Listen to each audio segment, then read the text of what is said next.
Hello, everyone, and welcome to the News Now Northwest Montana Fire Update for Thursday, August 3rd. The U.S. Air Quality Index listed Kalispell's air quality as moderate Thursday as numerous fires continue to pour smoke into the region. Here is Thursday's updates for the wildfires burning in the Flathead and Mission Valleys, as well as the surrounding areas.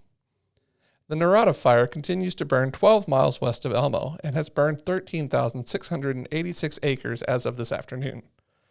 The south flank of the fire was creeping east toward Elmo, while the north edge was moving around the scar from the 2022 Elmo 2 fire. A Flathead interagency hotshot crew completed a burn operation along Cromwell Creek Road Wednesday, helping secure the fire perimeter nearest to Lake Mary Ronan.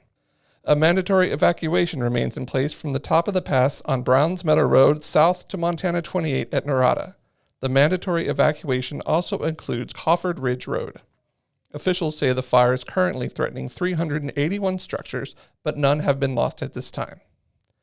The nearby Mill Pocket Fire, about 3 miles west of Montana 28, was sized at about 2,000 acres. Fire managers said crews made great headway in building initial fire lines. According to the Northern Rockies Coordination Center, the cost to fight the two fires is now at more than $3 million.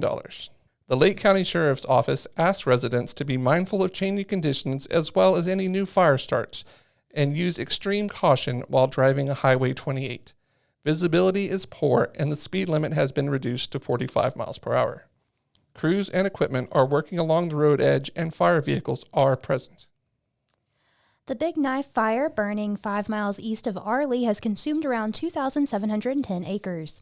Fire officials say there are 0 structures threatened at this time. It burned actively today with a spot fire south of Big Knife Creek burning eastward into the South Fork Jocko tribal primitive areas. A portion of the fire is also well established on the north side of the Big Knife drainage.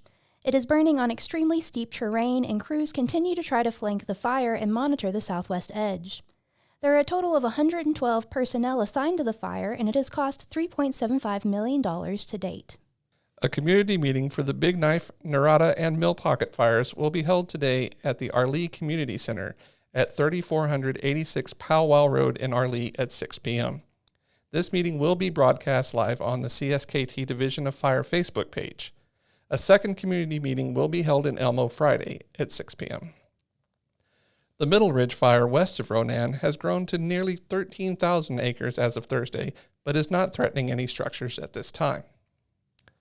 The Colt Fire, which has been burning in the Lolo and Flathead National Forests since July 17th, approximately 12 miles northwest of Seeley Lake, has burned nearly 7,000 acres, but is now listed as 19% contained.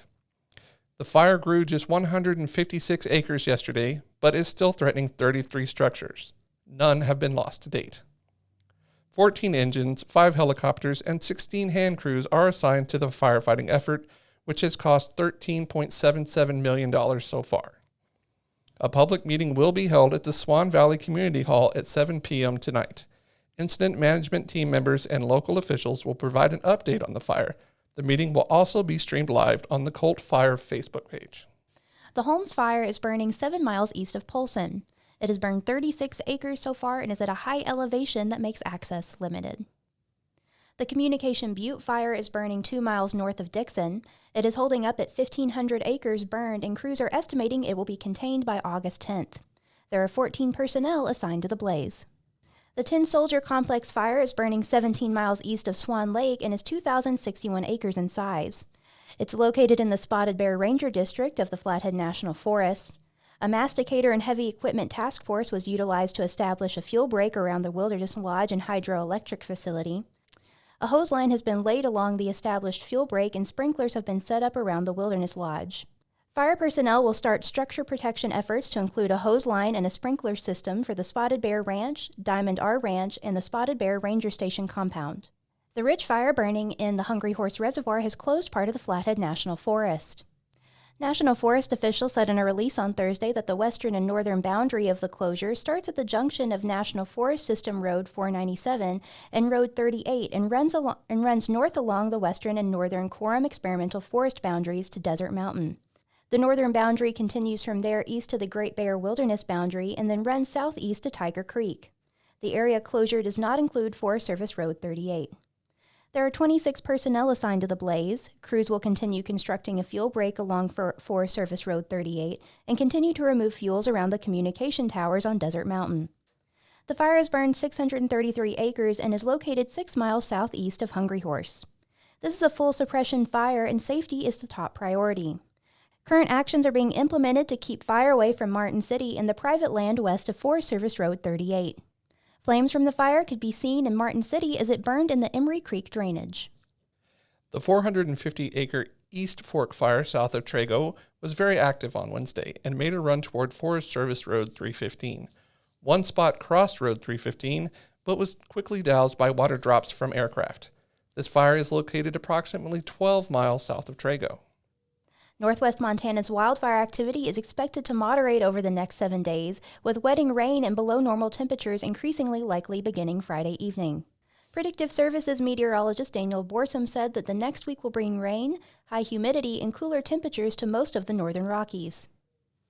The 7-day expected precipitation does show a large portion of the region receiving beneficial rain throughout the week, Borsum said in his weather briefing on Thursday.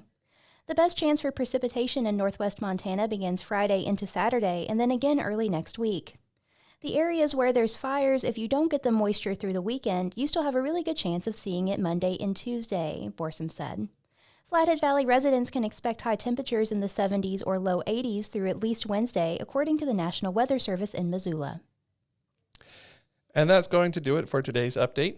Please check in with us tomorrow as we continue to update the situation and make sure to read the Daily Interlake for more detailed information.